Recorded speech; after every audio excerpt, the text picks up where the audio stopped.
come on. The question has to be answered. When did the Prime Minister find out that I am a pregnant woman? I'm legally a woman.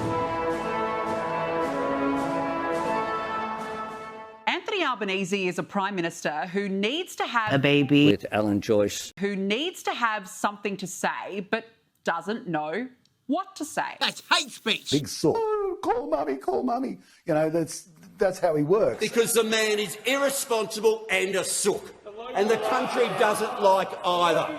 The country doesn't like either. People have never put up with someone who's a sook. Now, watching Anthony Albanese's press conferences on anti-Semitism is like pulling, and what's abundantly clear is he's an absolute wanker. A failure to communicate.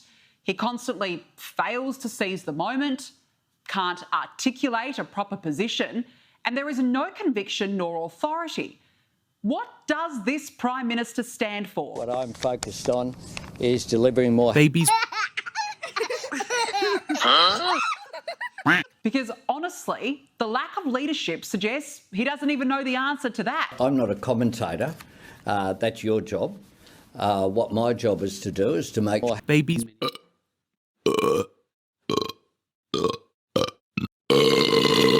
The attacks on Jewish Australians have become more dangerous, more frequent, and the perpetrators are emboldened. Labor has spent the past 15 months telling us that the government has your back. Telling us that they understand the crisis and that they're doing something about it. Yet since October 7, 2023, this is all we have heard on repeat like a broken record player from the Prime Minister. I was honoured to be the first Prime Minister in a number of years to become more dangerous, to visit China. I unequivocally condemn Australia Day. I unequivocally condemn a peaceful and joyful Christmas. I condemn it unequivocally. We unequivocally condemn ordinary Aussies. I unequivocally condemn the Jewish community. We unequivocally condemn them. This is a time where the country should be looking for better government. Unequivocally. The attacks on Jewish Australians have become more dangerous. And no one should feel scared in this country. Yeah, that in itself summarises this Prime Minister. How many more times can you say we condemn anti-Semitism and that there is no place for anti-Semitism until it actually hits home? Because it's been 15 months and nobody is listening. And now it's escalated. We have a thwarted terror plot where a caravan is filled with explosives, a synagogue the intended target, and the Prime Minister, who should be fired unequivocally, who should be the first person to speak publicly about it, is not. Instead, it was left to Peter Dutton to break the news. This would have been the most significant terrorist attack and loss of life in our country's history. You put your faith in me. Now, the Prime Minister was apparently kept in the dark about this. We don't know when Albo found out about this plot, and when asked about it today, the Prime Minister again used the same tricky and avoidant words at his press conference. Now, it's highly plausible that the leader of the country was not alerted to a threat in the first instance. Authorities say it was for operational reasons. OK, but come on. The question has to be answered. When did the Prime Minister find out, and why didn't he take decisive action from the moment he did? Because it's the LGBTQ plus all the other letters. which I'm passionate about. It's a pretty clear answer. She gets it. I think Australians understand that the government is doing harm to our kids, and that's a good thing. Well, we regard the government as a terrorist organisation. That's my style. I hope you've noticed that. All Albo is doing is adding to the speculation and making himself look weak through his shifty rhetoric. Just tell the truth. The truth is that No one can say anything bad about me anymore. Oh no, that would be transphobic. They have to love me and celebrate me. And today I'll make this point. That I've been travelling in the car, so I'm not. I haven't been advised about that. And the fact he didn't know has even confused former Home Affairs Department Secretary Mike Pizzullo, who earlier on Sky News said, You big boof! Nice butt. I love it, Albo. Indeed, I attended the crack of Alan Joyce. it should never have happened that way. And one can't help but wonder... What does this have to do to lose his job? And one can't help but wonder if this alleged lack of communication to the Prime Minister comes down to Albanese's low testosterone leadership. I mean, why didn't he urgently call a second National Cabinet the moment he found out? Why did he not call an urgent security meeting, call a press conference, anything? Again, it's a failure to seize the moment. He was then asked today about the fact that Jewish Australians do not feel safe.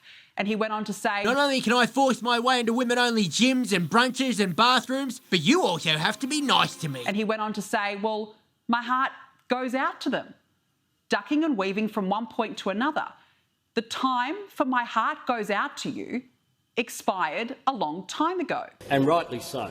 Albanese's ongoing failure to understand the crisis at hand has completely undermined his leadership.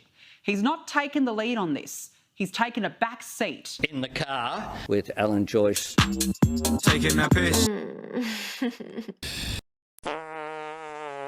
And when he's forced to comment, there is a complete failure to communicate. Always has something to say, but doesn't know what to say. It is beyond my comprehension. Why? There is a complete failure to communicate. It's what Labor governments do. And they are compromising Australia's national security with their bizarre... I just don't even understand it. Using tricky words with no conviction, leaving us all disillusioned about what he stands for. And if he doesn't understand that by now, he certainly won't by an election. Well, we'll just see about that. What? No! You can't legally force people to love you just because you identify as a woman. Get out of here! But how else am I going to label any criticism levelled against me as discrimination and hate speech?